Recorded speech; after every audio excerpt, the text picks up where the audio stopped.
So my name is Michael Randolph, and I'm with the Center for Nonprofit and Community Development.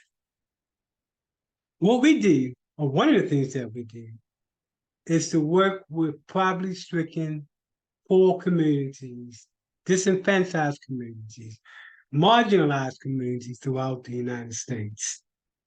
Today, we're in Hillsborough County, and I want to share with you some stats related to the five poorest neighborhoods in Hillsborough County and some work that we are about to do in one and plan to do in another.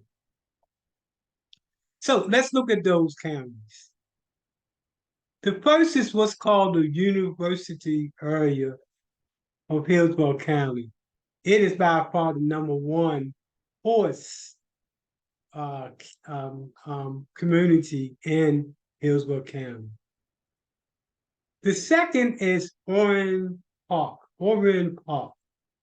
It is the second poorest community in Hillsborough County.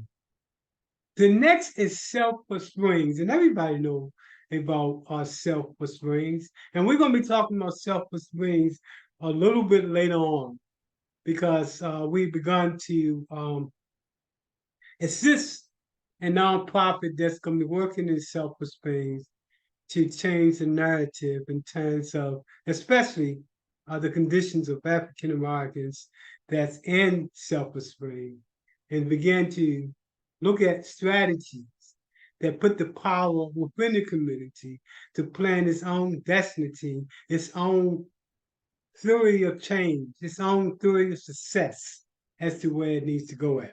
You're going to hear some more about that in a conversation with a gentleman that's about to start a nonprofit in Sulphur Springs.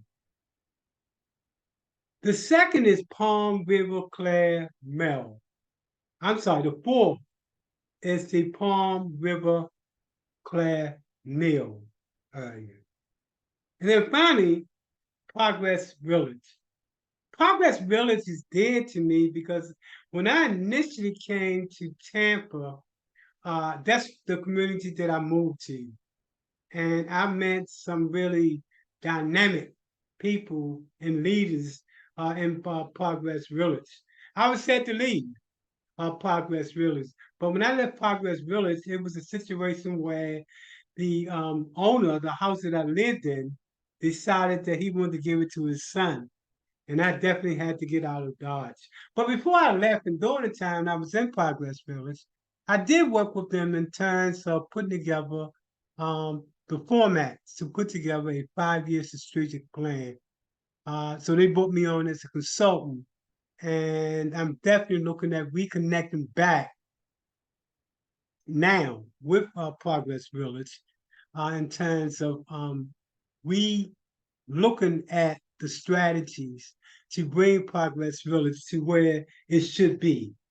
Progress Village is a very proud African American community.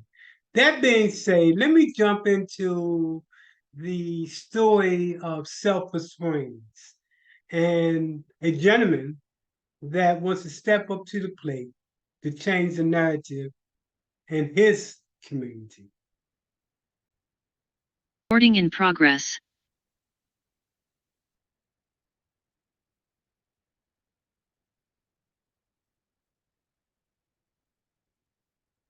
So my name is Michael Randolph, and I'm with the Center for Nonprofit and Community Development. And as you know, we work with nonprofits around the country that are in some of the most poorest communities in the nation. Today, we got somebody here today that has started a nonprofit.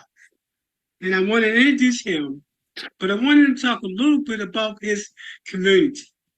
Now, here's the facts are. He's coming from the third poorest community in Tampa.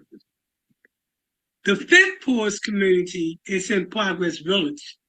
we've worked in that community and we're looking at reconnecting back in that community. That's what we do. We look at those neighborhoods that has the highest number of poverty in those neighborhoods and work with the community so they themselves can change the narrative. That being said, sir, tell us a little bit about you. My name is Charlie Adams. I'm native of Tampa, Florida. I actually grew up in the Sulphur Springs community. I went to the local Sulphur Springs Elementary, and so has my brothers, my sisters, my mother, and even my grandfather. I have all lived in the community. Have nearly 90 years in the area.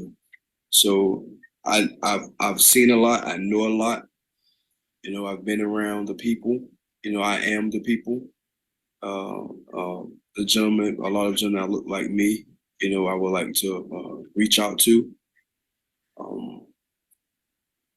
My mission started seeing the many changes take place in the area just by, you know, living there, seeing that, you know, the homes are being purchased at a rapid rate, and seeing that other organizations coming around and not being feeling included or not being heard. So this quickly. So you feel basically that especially African Americans are being marginalized in your community.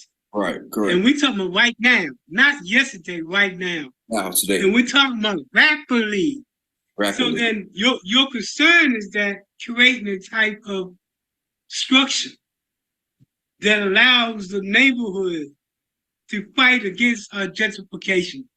So you're right. You are in one of the poorest, well, the third poorest in Tampa. And we know what happens in poor neighborhoods. When you go back in 5 years, and that's just an organization like yours, everything changes. It becomes gentrified.